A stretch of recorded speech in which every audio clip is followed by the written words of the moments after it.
من لا نبي بعده. أما بعد فأعوذ بالله من الشيطان الرجيم. بسم الله الرحمن الرحيم. وما أرسلناك إلا رحمة للعالمين. صدق الله مولانا العظيم. وقال رسول الله صلى الله عليه وسلم: لا يؤمن أحدكم حتى أكون أحب إلي من والده وولده والناس أجمعين، أو كما قال عليه الصلاة والسلام. إن الله وملائكته يصلون على النبي يا أيها الذين آمنوا صلوا عليه وسلموا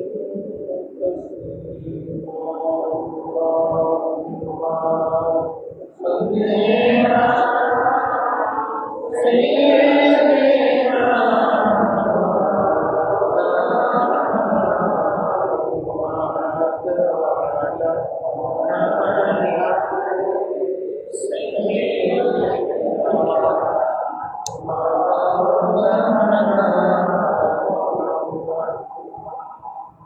मोहब्बत पड़े दूध वहे नबी वशिया तुम्हार दरूद सुने नबी रौदा पाके या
معزز مقدر حضرت मुसल्ली इकराम ग्रुप में एजाम की बखैर अल्लाह पाक के दरबारे लाखों कोटि शुक्र की दया माय করে আমাদেরকে মহান রব্বুল আলামিনের নির্দেশ তোমার নামাজ আদায় করার লক্ষ্যে আল্লাহর মসজিদে আসা অবস্থা তৌফিক প্রদান করছে। এই জন্য সকলে অন্তরস্থল থেকে কালিমাতুল শুকর আদায় করব। এই মাস পবিত্র রবিউল আউয়াল মাস। আরবি 12 মাসের অন্যতম একটি মাস হচ্ছে রবিউল আউয়াল মাস। এই মাসে আপনি আমার নবী, কুল কায়নাতের নবী, কুল জাহানের বাদশা নবী মুহাম্মদ রাসূলুল্লাহ সাল্লাল্লাহু আলাইহি ওয়াসাল্লাম শুভ আগমন করেছে। আবার এই মাসে দুনিয়া থেকে রাসূল সাল্লাল্লাহু আলাইহি ওয়াসাল্লাম বিদায় নিয়েছেন একই মাসে হয়েছে। তারিখ নিয়ে নিয়ম মতামত আছে, কিন্তু মাস নিয়ে কোনো নিয়ম মতামত নাই। মাস নিয়ে কোনো মতামত নাই। রবিউল আউয়াল মাস সবাই এক বাক্যে সর্বদলীয় একমত যে রাসূল সাল্লাল্লাহু আলাইহি ওয়াসাল্লাম রবিউল আউয়াল মাসে সমাপন করেছে। জাস্ট তারিখটা নিয়ে কথা। হাদিসের মধ্যে 12 তারিখের কথা আসছে, 2 তারিখের আসছে, 13 তারিখ আসছে, 7 তারিখ আসছে, 8 তারিখ আসছে। তারিখ নিয়ে মতামত হতেই পারে, কারণ ওই দিন তারিখটা করতে হয় না, সেই জন্য মতামত হয়েছে। যেদিন নবীজি বিদায় নিয়েছে তখন তো সকলের কাছে বিনতি, যেদিন দুনিয়াতে নবীজি আগমন করবে তখন তো ওই আরবের লোকেরা জানতেন না যে উনি নবী। অবশ্যই উনি ওনার উপর যখন আল্লাহর পক্ষ থেকে নির্দিষ্ট হয়েছেন এখন তোমাদের দাওয়াত দেওয়ার জন্য, তখন থেকে তাকে প্রেরণা বুঝতে পারলো সে নবী, যে নবীজি ওনার উপরে দাওয়াত দিচ্ছে। ঈদের সময় সাহাবায়ে কেরাম সকলে সচেতন ছিলেন বিদায় ঈদের তারিখে এবং মতানৈক্য নাই, আগমনের তারিখকে নিয়ে মতানৈক্য। যাই হোক, তারিখ নিয়ে মতানৈক্য হতে পারে, মাস নিয়ে মতানৈক্য নাই। সেই রবিউল আউয়াল মাসে দুজাহানের বাদশাহ মুহাম্মদ সাল্লাল্লাহু আলাইহি ওয়াসাল্লাম দুনিয়াতে শুভ আগমন করেছেন। এই মাস হচ্ছে রবিউল আউয়াল মাস। আল্লাহ রাব্বুল আলামিন যদি আমাদের নবীকে সৃষ্টি না করতেন, আসমান জমিন চন্দ্র সূর্য নক্ষত্র গাছপালা ফুললতা কোনো কিছু সৃষ্টি করতেন না। শুধুমাত্র আমাদের নবী রসুলায় পৃথিবীর সব কিছুকে আল্লাহ তাআলা সৃষ্টি করেছেন। আর প্রধান লক্ষ্য হচ্ছে আল্লাহ হাবিব নবীকে দুনিয়াতে পাঠাইবেন বিদায়ী এর পূর্বে ধারাবাহিকতা সৃষ্টি করেছেন, দুনিয়া সৃষ্টি করেছেন, সব সৃষ্টি করেছেন। সুবহানাল্লাহ। আমাদের প্রিয় নবী মুহাম্মদ সাল্লাল্লাহু আলাইহি সাল্লাম তিনি সাধারণ নবী ছিলেন না। অন্যান্য নবীরা বিশেষ একটা এলাকার নবী ছিলেন, আর আমাদের নবী সারা পৃথিবীর নবী, দু জাহানের নবী। সুবহানাল্লাহ। দুনিয়া এবং আখিরাতের নবী, মানে আল্লাহর সৃষ্টি যতটুকু আমাদের নবীর নবুয়ত ততটুকু। সুবহানাল্লাহ। কোনো দিকটা কমতে নাই, আল্লাহর সৃষ্টি যতটুকু আমাদের নবীর নবুয়তের উনি নবী ততটুকু। সুবহানাল্লাহ। আর অন্যান্য নবীরা বিশেষ একটা এলাকা, বিশেষ একটা শহর, বিশেষ একটা গ্রাম, বিশেষ একটা জনগোষ্ঠীর নবী ছিলেন, মানে তাদের একটা সীমাবদ্ধতা ছিল। আর আমাদের নবী কিয়ামত পর্যন্ত নবী। সুবহানাল্লাহ। অন্যান্য নবীরা এক নবী আসার পর আরেক নবীর নবুয়ত শেষ, এক নবী নতুন নবী আসার পর্যন্ত পুরোপুরি নবীর নবুয়ত শেষ, আবার আরেকজন নতুন নবী আসছে, আবার পুরোপুরি নবীর নবুয়ত শেষ। তাদের একটা মানে টাইম ছিল। আমাদের নবী তিনি যখন নবুয়ত পাইছেন, ওনার নবুয়তের নবী শেষ নাই, কিয়ামত পর্যন্ত নবী থাকবেন, এরপরে আর কোনো নবী আসবেন না। সুবহানাল্লাহ। তাহলে অন্যান্য নবীদের তুলনায় আমাদের নবীর মর্যাদা কম না বেশি? কতটুকু বেশি আপনি আমি বয়ান করে শেষ করতে পারবো না, কথা বলে ঠিক কিনা? আল্লাহ এবং আল্লাহ রাসূলের প্রতি একেবারে অন্তরস্থল থেকে মহব্বত থাকতে হবে, ভালোবাসা থাকতে হবে। মহব্বত এবং ভালোবাসা নিয়ে যারা আল্লাহর ইবাদত করবে, নবীজির সুন্নাত পালন করবে, তারাই প্রকৃত মুসলমান। কথা বলে ঠিক কিনা? আর নবীজির মহব্বত যদি অন্তরে না থাকে, তাহলে আল্লাহর হুকুম হাকাম, আল্লাহর বিধান পালন করলে সেই বিধান পালনের দ্বারা কোনো লাভ নাই। মহব্বত থাকতে হবে। আল্লাহর নবীকে হাদিসে ইরশাদ করেন, লা ইউমিনু আহাদুকুম হাত্তা আকুনা আহাব্বা ইলাইয়া মিন ওয়ালিদিহি ওয়া ওয়ালাদিহি ওয়ান নাসি আজমাইন। আল্লাহু আকবার। ততক্ষণ পর্যন্ত পরিপূর্ণ ইমানদার হতে পারবে না যতক্ষণ পর্যন্ত কোন বান্দা কোন বান্দি দুনিয়ার অন্যান্য মানুষ থেকে, দুনিয়ার মাতা পিতা থেকে, এমনকি নিজের জানের চেয়ে বেশি ভালো না বাসবে নবীকে, ততক্ষণ পর্যন্ত সে পরিপূর্ণ ইমানদার হতে পারবে না। সুবহানাল্লাহ। সেই নবীজি শুভ আগমন করেছে, এই নবী লক্ষণ আছে, সেই জন্য আমরা খুশি নেবে দাও, অন্তর থেকে খুশি, কারণ নবীদের উম্মত হতে পেরেছি আমরা ধন্য। অন্যান্য নবীদের উম্মত হয়ে আমরা সেই ধন্য এত সৌভাগ্যবান হতাম না, শেষ নবীর উম্মত হইতে আমরা মর্যাদার সৌভাগ্যবান হয়েছি। সুবহানাল্লাহ। দেখেন আল্লাহ তাআলা মানুষ হিসাবে শ্রেষ্ঠত্ব দান করেছেন। আল্লাহ কোরআনে বলেছেন, লাকাদ খালাকনাল ইনসানা ফি আহসানি তাকওয়িম, নিশ্চয়ই আমি মানুষকে সবচেয়ে সুন্দর কাঠামো দিয়ে, অবকাঠামো দিয়ে সৃষ্টি করেছি, সুন্দর অবয়বকে সৃষ্টি করেছি, সুন্দর স্রোতকে সৃষ্টি করেছি। সেই হিসাবে দুনিয়াতে যত মানুষ আছে সবাই শ্রেষ্ঠ।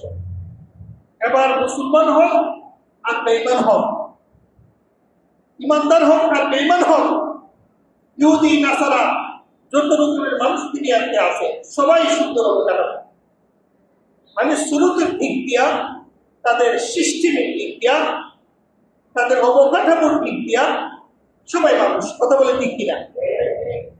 কিন্তু এর মধ্যে আবার শ্রেষ্ঠত্ব অর্জন করা হয়েছে একত্ববাদের দাওয়াত দেওয়ার পরে, একত্ববাদের শিক্ষা গ্রহণ করার পরে। কিভাবে? আল্লাহ কোরআনে বলেছেন, নিশ্চয়ই ইসলাম ধর্ম আমি আল্লাহর কাছে মনোনীত ধর্ম। ইসলাম, আল্লাহ কোরআনে ঘোষণা করেন, নিশ্চয়ই পছন্দনীয় ধর্ম হলো আল্লাহর কাছে ইসলাম ধর্ম। সুবহানাল্লাহ। ইসলাম ধর্ম কারা গ্রহণ করে? যারা একত্ববাদে বিশ্বাস করে, অর্থাৎ আল্লাহকে একত্ববাদে সাক্ষী দেয় এবং যার যার নবীকে রাসূল বলে বিশ্বাস করে। এবার নূহ নবীর উম্মতেরা ইসলাম ধর্ম গ্রহণ করেছে, মুসা নবীর উম্মতেরা ইসলাম ধর্ম গ্রহণ করেছে, ইব্রাহিম নবীর উম্মতেরা ইসলাম ধর্ম গ্রহণ করেছে। যুগে যুগে সকল নবীর উম্মতেরাই একত্ববাদের দাওয়াত দিয়েছে, একত্ববাদ গ্রহণ করেছে। কথা বলে ঠিক কিনা? সেই হিসেবে ইসলাম, সেই আয়াতের পরিপ্রেক্ষিতে পৃথিবীতে যত নবী রাসূল আসছে সকল নবী রাসূল এবং তাদের উম্মতরাই মুসলমান। কথা বলে ঠিক কিনা? এখন কাফির বিমান থেকে তাদের মর্যাদা বেড়ে গেছে।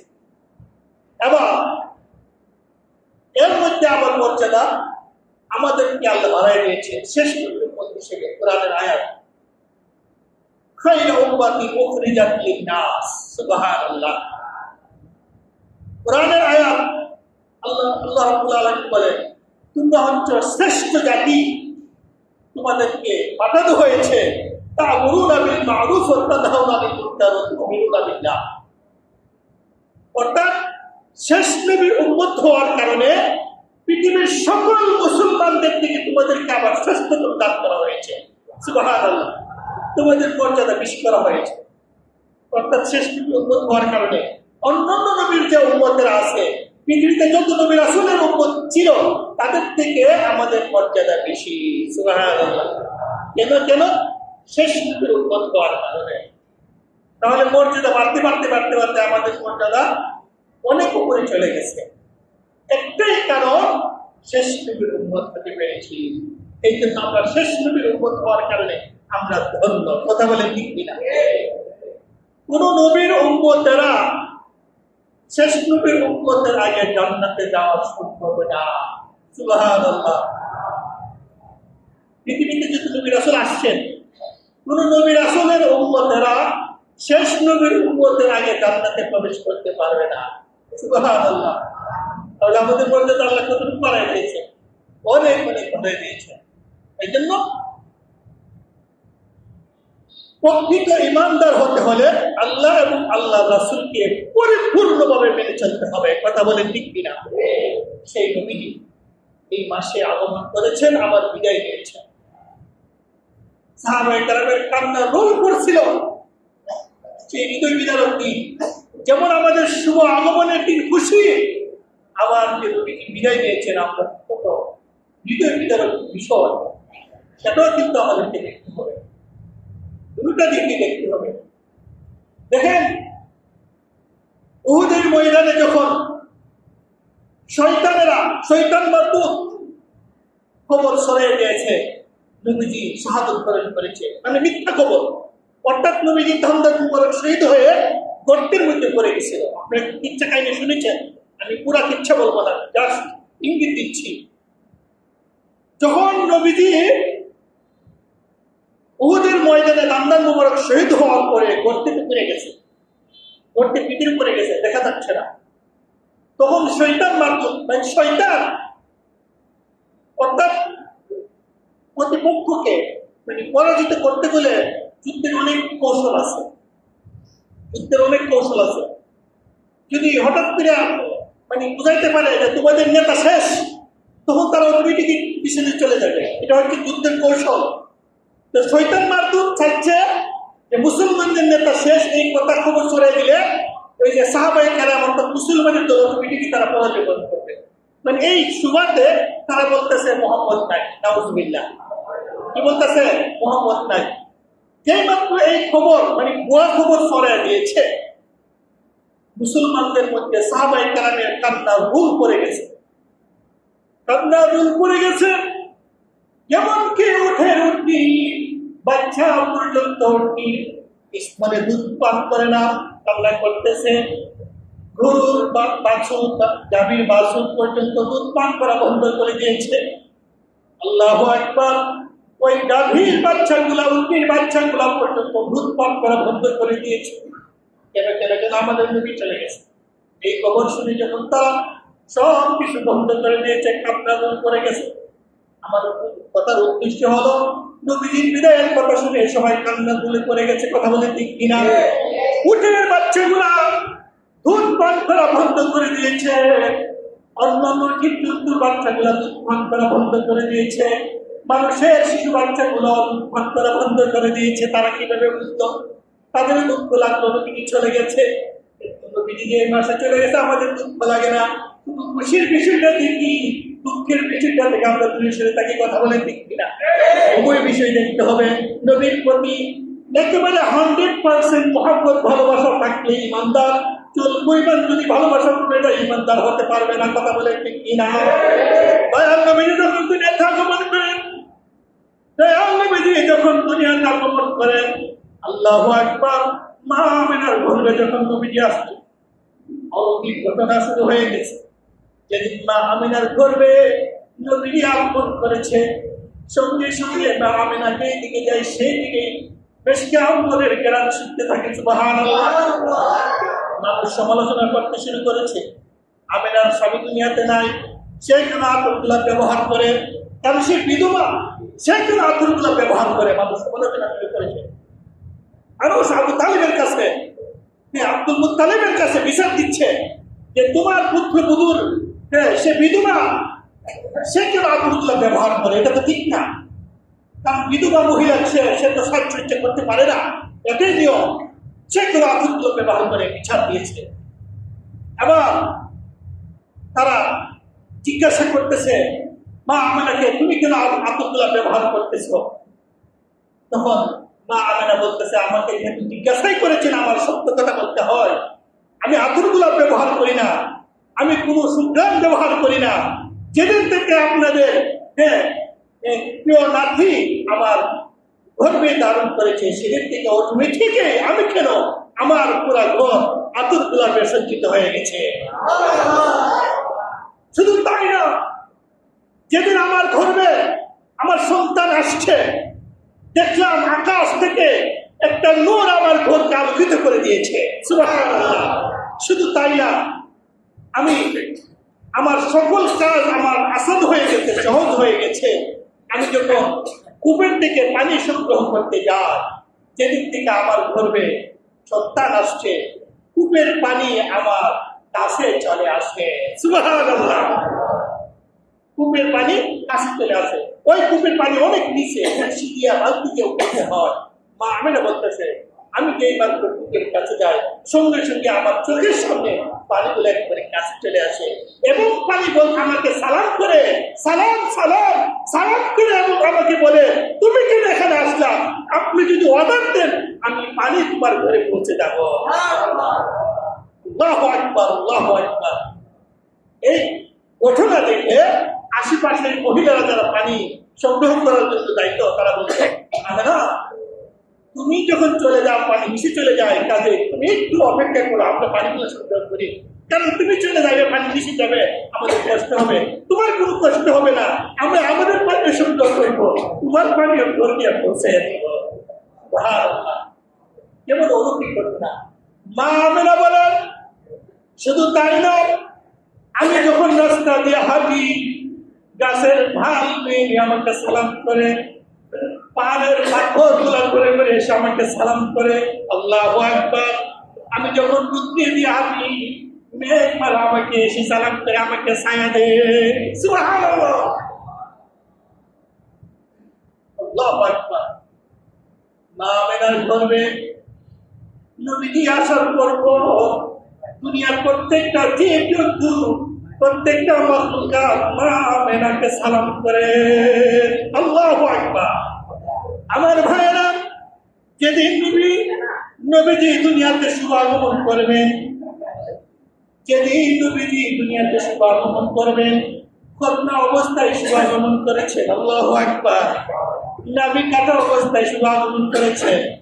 আমরা যখন দুনিয়াতে আগমন করি, আমরা যখন দুনিয়াতে জন্মগ্রহণ করি, আমাদের শরীরটা নাবাক থাকে এবং রক্তে রঞ্জিত থাকে। আল্লাহু আকবার। নবীজির পবিত্র শরীরটা মেশকে আম্বর দ্বারা বেষ্টন করে। সুবহানাল্লাহ, আল্লাহু আকবার। শুধু তাই না, দয়াল নবীজি যেদিন শুভ আগমন করে, পারস্য, এই পারস্যের বর্তমান নাম হলো ইরান। তখন ইরান দাপটশালী ছিল, পৃথিবীতে সবচেয়ে বড় দাপটশালী ছিল ইরান, যার নাম তখনের নাম ছিল পারস্য।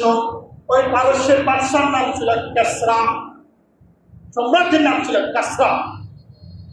যেদিন নবীজি শুভ আগমন করে, ওই পারস্য 1000 বছর আগে বিশাল একটা অগ্নিকুণ্ড ধরে আসছিল।